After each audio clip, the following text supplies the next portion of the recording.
I'll be sharing my ordeal with you, so if you have some free time, I hope you'll listen and find some relief. When I returned from a business trip and opened the front door of my home, my wife was suddenly kneeling in the hallway.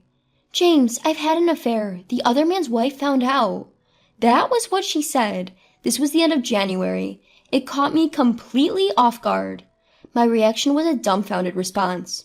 "Huh?" "Anyway," I said, "let's move to the living room. This isn't the place to talk." And I noticed our child was nowhere to be seen.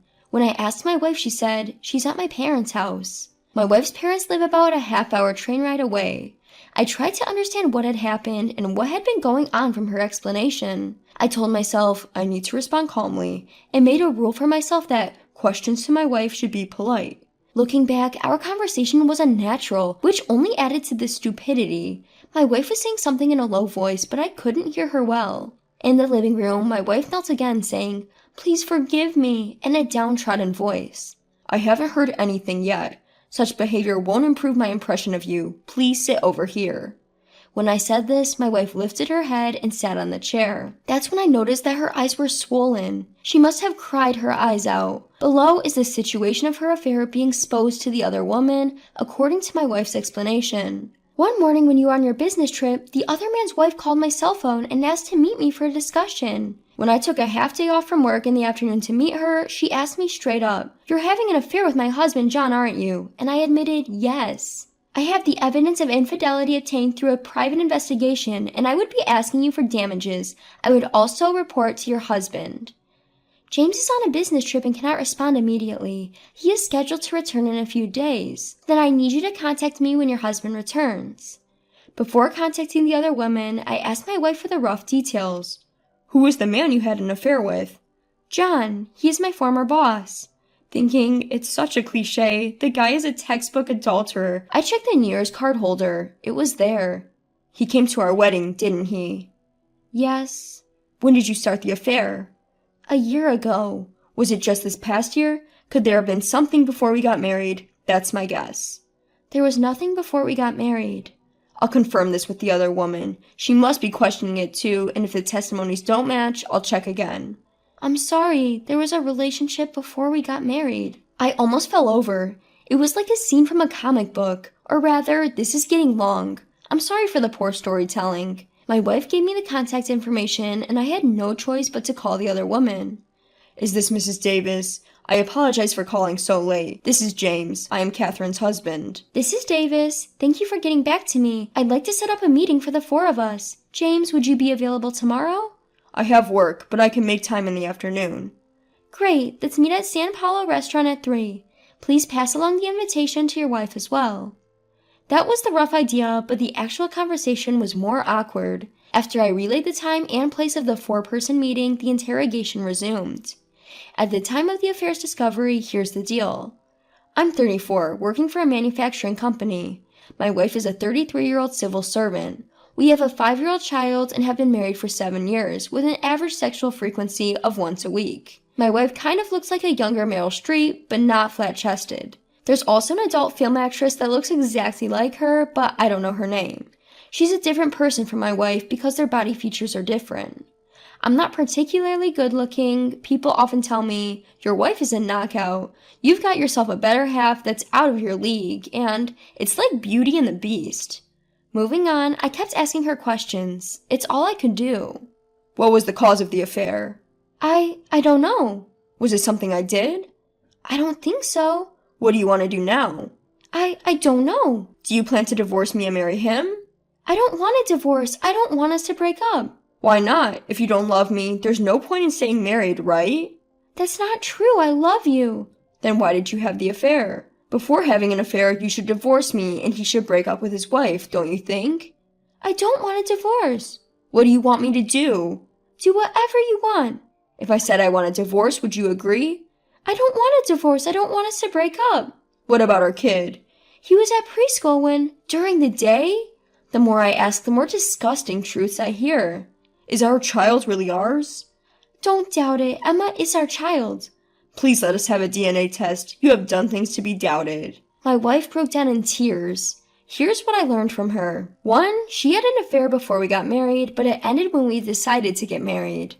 2. She rekindled her affair with her former boss when our child started preschool. 3. They used hotels and, incredibly, our own house for their trysts, for which we are still paying our mortgage. Hearing that they did it in our house, my eyes landed on the small wine cellar. Did you drink some of them? Yes, I'm sorry. I thought the number of bottles seemed fewer. Damn, I should have remembered how many bottles I had. The conversation lasted about 3 hours. I was wiped out. I just want to take a bath and go to sleep. But after what's happened here, I don't think I can sleep here anymore. Or use the bathroom, obviously. I decided to say, I'm leaving now, and started packing. I'll take some clothes, a suit, toiletries, and a sleeping bag. I guess I should grab my bank book and valuables so I don't drain my savings dry. It's a pity to waste the wine. Let's pour it out before leaving. Now there must be something else to do. That other guy isn't coming back, right? Looking back, it's what you think. This was clearly an act of madness. Somehow I had convinced myself I won't be coming back here. My wife pleads, I'm sorry, please don't leave, but I ignored her. No matter what she says, I am resolute in my silence. I don't remember what else she cried out. I packed my checkbook and valuables in a document case, a change of suit and a garment bag, and loaded them into the car. Holding 2 bottles of wine and some cheese, I got in the car. That night, I parked in a random parking lot along the highway and spent the night in the car drinking wine. Although I read it out plainly, I was definitely angry and I cried too. The next morning, I submitted a business trip report to the office and borrowed an IC recorder for an interview. In the afternoon, I took a half day off and drove to the meeting location.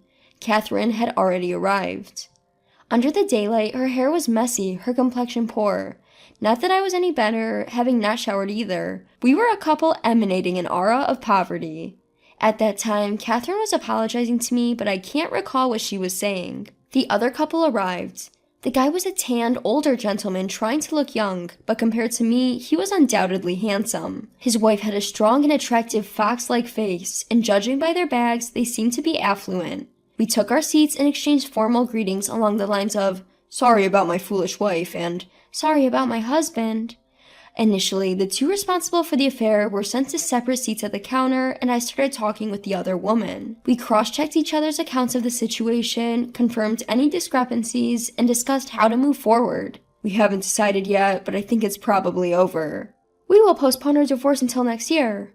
A pension issue, huh? I intend to send a demand letter for damages to Mrs. James. I will also claim damages from your husband. I demand in writing that your wife resign. I probably won't have the right to interfere with my wife's job anymore. Please demand as you see fit, Mrs. were among the shared words between the wronged parties. Next, I had a face-to-face meeting with the man, while the other woman and Catherine went to separate seats. The man suddenly prostrated himself. Again, huh? I sighed and told him to lift his head so I could hear his side of the story. After that, we had a 4-way meeting. We heard from those involved about how they came to commit adultery. Partway through, Catherine started crying and couldn't say anything. She was just gasping for breath, and the man did most of the talking. I wonder if our seat is the center of attention from the other leisurely ladies at this restaurant in the middle of a weekday, was what crossed my mind. That's not good, because it's a post-fact report, the tension is less, and seems like someone else's problem. The real thrill of real-time progression is the direct transmission of frantic and shaken behavior. Around 2 hours later, the 4-way meeting was over, with the other couple making their exit. I haven't eaten anything since last night's cheese, I remembered, and ordered a full meal. Catherine, my wife, was still sobbing at my side. You can go home first. Thanks for your time, I said. While slurping up my spaghetti, I forced it down with water and then spoke with my wife. Please come home. I'll head to my folks' place and leave our house empty. That's the place you did it, right? Disgusting, I said, and just then, my stomach churned and I vomited. I tried to cover my mouth, but I couldn't make it in time, and vomit splashed onto the table like a fountain. My sincerest apologies to the customers and staff around me. Catherine let out a silly little eek and started crying again. I rushed out of the restaurant after a quick apology to the staff, not even waiting for my change at the cashier's desk. I'm really sorry for causing such a scene. I put Catherine in the car and headed home. She kept crying, retching, and saying, I'm sorry, it's my fault. Our conversation in the car went something like this. As far as I remember, through the exhaustion and shock. Before we got married and over this past year, you've had your way with me. So for this last part, let me have my way. What do you mean by the last part? I don't want this to end. Why won't you let me have my way? I don't want a divorce. Apart from that, you can do whatever you want. Do you want me to keep vomiting my guts out for the rest of my life? I'm sorry, please forgive me. I can't keep this up. This was followed by a ceaseless back and forth that felt like a replay of the previous night. I dropped Catherine off in front of our house saying, "Please go inside. I'll leave." That same day, I visited the cleaning services and a lawyer's office requesting a claim for compensation. I did record our four-way conversation, but there was no need to use it. That week, I spent some time at health spas and occasionally stayed at my office. Over the weekend, I was called by my father-in-law for a three-way meeting with myself, Catherine, and him at our home, where he apologized profusely. Again, another bargain, I thought, matching his apology. When I told him I was considering a divorce, Catherine burst into tears again. My father-in-law had to take her home, and I was left alone to pack up my things. After that, I started looking for a new apartment, visiting real estate agencies. On the same day, I received a call from my parents who had been contacted by my father-in-law. It took me an hour to explain the situation. My father was calm, but my mother was furious, and it was exhausting trying to calm her down. The following week, I collapsed at work. I was taken to a nearby hospital where I received an IV drip and spent the day in the hospital. According to my coworker, I fainted all of a sudden. They thought it was a comedy sketch. Somehow, the news reached Catherine's family and she came to the hospital. And then she started crying again. I was really annoyed and said, "You shouldn't have come." Well, I felt like I was just talking normally, but in reality, I was yelling.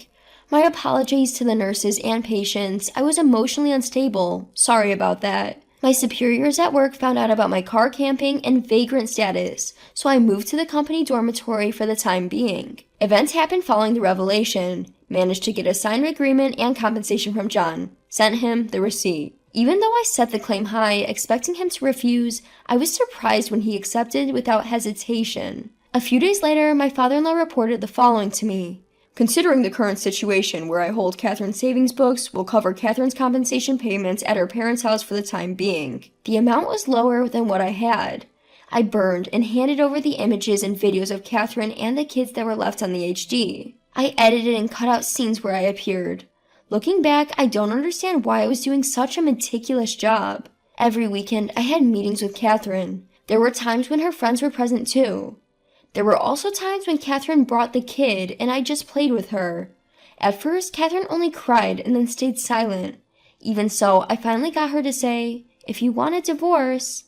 Currently, we're in divorce negotiations. The proposed items for the divorce agreement are as follows. Catherine will retain custody of the kids. I will pay $300 a month for child support. Compensation and property division will offset each other, and Catherine's parents will buy our house.